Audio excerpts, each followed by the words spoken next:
Hey y'all, hey, this is Dr. Samira Cole. This is your wisdom plant of the day. As I was driving home today, I remember thinking about how, for myself, this is kind of personal, some of the greatest moments of pain have produced some of the greatest works of my life. So those who know, I'm a writer, I'm an entrepreneur, I'm a therapist, but I look at some of the things that I have been able to write, and God has birthed out of me.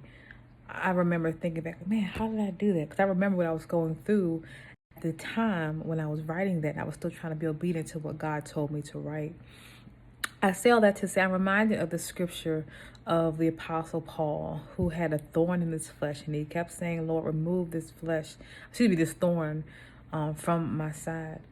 And God responded to Paul and says, Paul, in your weakness, then I am made strong. And he said, my grace is sufficient. What we learn during times of pain, of turmoil, when we feel our weakest,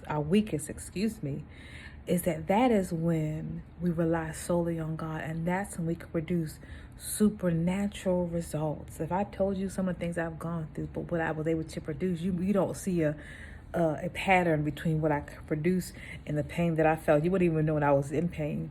But I thank God. I thank God that God does not allow the pain that you experience to stop your growth and development. So I just want to encourage someone under the sound of my voice. Of course, per usual, I always say go to therapy, but your pain and the things that you have had to go through are not for naught.